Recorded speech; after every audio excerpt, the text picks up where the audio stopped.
que declara el agua como derecho. Había una oposición por parte de algunos congresistas porque aseguraban que esta iniciativa tenía un trasfondo político, o que tiene un trasfondo político, que busca marcar la posición de nuestro país en cuanto a que el agua es solo para consumo humano y la agricultura, y no para la minería. Eso podría ser una opción. Pero bueno, vamos a conversar con Omar Chejade. ¿Qué tal? Gracias, Carla, por la invitación. Muy buenos días. Bueno, finalmente se aprobó, ¿no es cierto? Ya está oleado y sacramentado. En la Comisión de Constitución. Falta que se apruebe en el Pleno. Como es una reforma constitucional, necesita mayoría calificada, reforzada, de por lo menos 2/3 de los miembros legales del Congreso, o sea, 87 votos como mínimo, en 2 legislaturas consecutivas o en una de 66 y referéndum. Pero lo más probable es que sea en 2 consecutivas. Así que eso todavía va a demorar un trecho más, espero que no sea más de un año. Pero lo importante, Carla, es que se ha dado un paso histórico el día de ayer en la Comisión de Constitución, porque es parte de la agenda de inclusión social de este gobierno, de parte del presidente Ollanta, que además fue un anuncio a través de un mensaje presidencial del año 28 de julio de 2012 por parte del presidente Ollanta Humala. Creo yo que este es un tema que va a favorecer a todos los peruanos, de constitucionalizar el agua como derecho fundamental. Pero ya no era un derecho fundamental de las personas, el derecho al agua, digamos. El Acuerdo Nacional señalaba en el año 2002-2003 que como política de Estado, el Estado peruano tenía que tender a constitucionalizar, darle un rango constitucional al agua como derecho fundamental. No se había hecho. Pero ya no había normativas respecto a ese tema. Hay normativas de inferior jerarquía, pero lo importante de esta norma, Carla, de tenerlo como rango constitucional, es obligar al Estado peruano, no solamente este gobierno, sino a todos los gobiernos, a tener que priorizar como políticas públicas el agua como derecho fundamental. Hay más de 7 millones de peruanos que lamentablemente no tienen acceso al agua salubre, asequible, accesible, potable. Pero eso por una gestión gubernamental también, no se ha avanzado en ese tema. Pero por eso mismo, entonces, como política fundamental de este gobierno, como parte de la agenda de inclusión social, está en jerarquizar la norma, de tenerla como rango constitucional, porque mucha gente dice, sí, pues está implícito en la norma, en la ley de leyes, pero el derecho implícito es filosofía pura y nuestro derecho es positivo, Carla. Por lo tanto, nos estamos obligando como Estado peruano a priorizar como políticas públicas el agua como derecho fundamental para uso doméstico. Y no solamente el agua, el desagüe, la salubridad, el consumo humano como derecho humano. Es que ahí viene el cuestionamiento, ¿no es cierto?, de algunos congresistas de la oposición que aseguran que esta iniciativa tiene un trasfondo político porque, claro, se está haciendo visible que la utilización va a ser para uso doméstico, para uso de la población, para uso de la agricultura.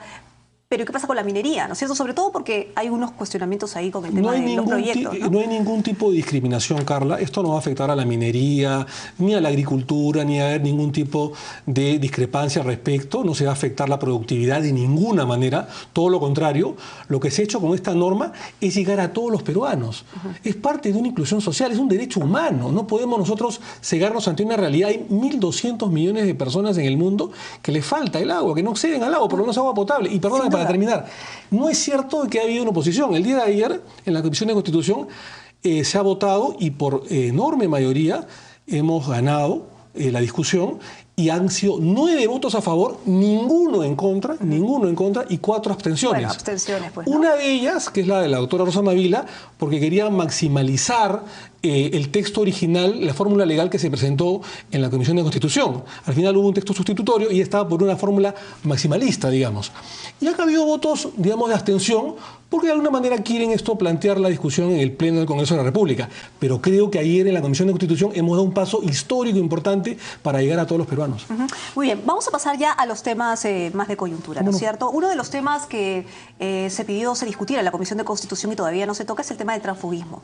Un tema, además, que los allana, ¿no?, prácticamente los congresistas, porque en los últimos días hemos visto ahí unos cambios en la estructura de las bancadas. ¿Se va a discutir finalmente? Te lo doy como primicia, es el próximo tema a tratar en la agenda, ¿no es cierto? Nosotros tenemos ya una agenda preestablecida en la que primero pusimos como tema el agua como derecho fundamental, como reforma constitucional. Ayer se ha aprobado, hemos comenzado con pie derecho en la Comisión de Constitución, se aprobó, lo cumplimos y se aprobó.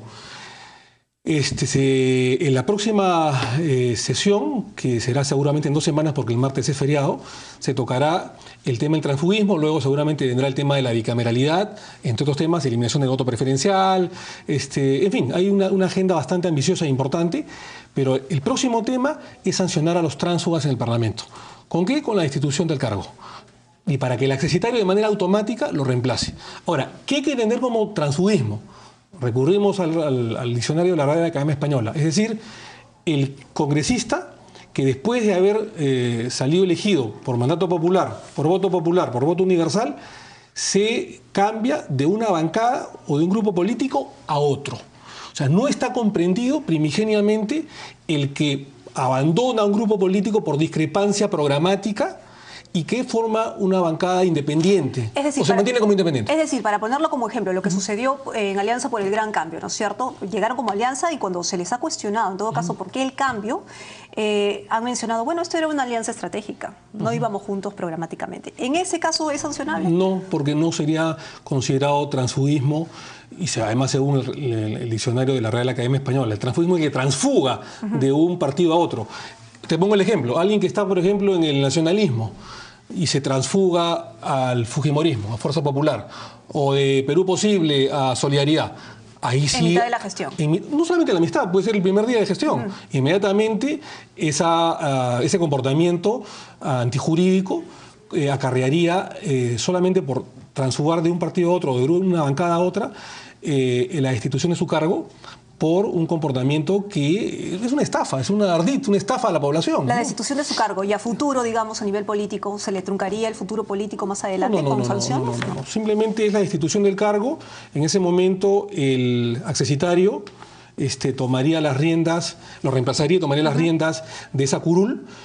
Y si adicionalmente hubiera, como hubo en la década del 90, prebenda de por medio, cohecho, un dinero o algún interés económico, ya constituiría adicionalmente un tema penal, un tema judicial y seguramente una denuncia ante la Fiscalía de la Nación, ¿cierto? Porque ya no solamente sería no solamente se estaría actuando en el terreno político de la destitución, sino adicionalmente en el terreno judicial. El voto preferencial, ¿cuándo se va a ver el voto preferencial? Y ese es un tema que muchos congresistas no quieren tocar, en todo caso. Yo estoy de acuerdo con eliminar el voto preferencial, yo lo he dicho, y creo que todos los partidos estamos a favor de eliminar el voto preferencial. Lamentablemente, hay muchos congresistas que se creen hijos del voto preferencial y que se han opuesto. El voto preferencial se debatió en la Comisión de Constitución en la legislatura pasada, en la época de la presidencia del señor Gastañaduy, y lamentablemente no alcanzó los votos para aprobarlo y se perdió la votación. Entonces, lo que voy a hacer como presidente de la Comisión de Constitución es, más adelante, someterlo a una reconsideración en el Pleno del Congreso de la República. ¿Y usted cree que hay voluntad realmente de algunos congresistas que eso cambie? Entiendo que no. Y es por ello que recurrimos, como no, a los medios de comunicación, a ustedes, para fortalecer las instituciones democráticas, las instituciones políticas del país, como los partidos políticos, y tratar de sensibilizar no solamente a la población en determinados temas, sino también a los actores políticos, es decir, a los miembros de las bancadas. Es que ¿sabe cuál es el problema? Que el voto preferencial podría abrir la puerta y la ventana para que entre dinero de la corrupción o dinero del narcotráfico, y eso es lo peligroso. Y para eso hemos planteado, y se ha aprobado en la Comisión de Constitución también, y está en el Pleno, el financiamiento público a los partidos políticos. Si nosotros queremos evitar el dinero mal habido, el dinero del narcotráfico, como sucedió en Colombia, como sucedió en México, etcétera, en los carteles de Pablo Escobar, etcétera, y otros narcotraficantes, entonces hay que aprobar el financiamiento estatal a los partidos políticos, como sucede en todas partes del mundo. Hace poco estuvimos en Santiago y vimos que, por ejemplo, la candidata a la presidencia y expresidenta de Chile, Michelle Bachelet, solicitó un crédito al Banco del Estado chileno por $5 millones en pesos. Y el banco se lo dio porque el banco hace una prognosis de lo que va a la cantidad de votos que va a sacar. Esto constituye una determinada cantidad de dinero y se asegura para la devolución de este dinero. Ahora, el proyecto de ley que ha sido aprobado primigeniamente en la Comisión de Constitución de Financiamiento Público a los partidos políticos, no incluye campañas todavía, ¿no? Para que estén más tranquilos. Incluye primigeniamente como plan piloto formación de los partidos, de los cuadros políticos, mantenimiento de los partidos políticos, formación de cuadros, instalación de bases partidarias. O sea, todavía no hemos llegado a campañas. Pero sería bueno, si esto funciona, que creo que sí, el único país en América Latina, junto con Perú, que no existe el financiamiento público es Venezuela y Perú, llegar a esto para mejorar los partidos políticos, para mejorar los cuadros de los partidos políticos y para que la gente pueda votar por candidatos que tienen presencia política y formación política y no sean improvisados. Ojalá. En todo caso, quiero preguntarte también lo que ha sucedido hoy en la Comisión de Fiscalización. ¿Qué está pasando con los congresistas? La Comisión de Fiscalización ha tenido quórum el día de hoy y van a ver dos temas importantes.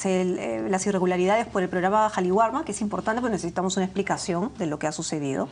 Uno. Y dos, bueno, la presentación, la fiscalización iba a rechazar hoy un oficio que Toledo rubricó con otra firma. Entonces, ¿qué sucedió ahí? ¿O no querían tocar esos temas que eran tan candentes? Yo no pertenezco como miembro titular a la Comisión de Fiscalización. Pero como congresista. Pero entiendo que en algunos casos se cruza a veces el horario de una comisión con otra. Pero creo que eso la mesa directiva debería mejorarlo. En otros casos sí, pues hay una especie de abulia de algunos congresistas, algunos, digo, no todos, no quiero generalizar.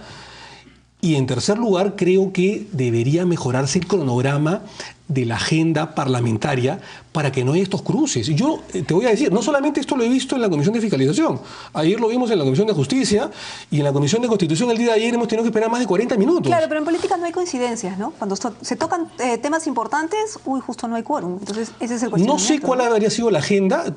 Acabo de ver, antes de ingresar al set, que hubo un tema así que me parece delicado, que es la firma falsa del presidente Toledo.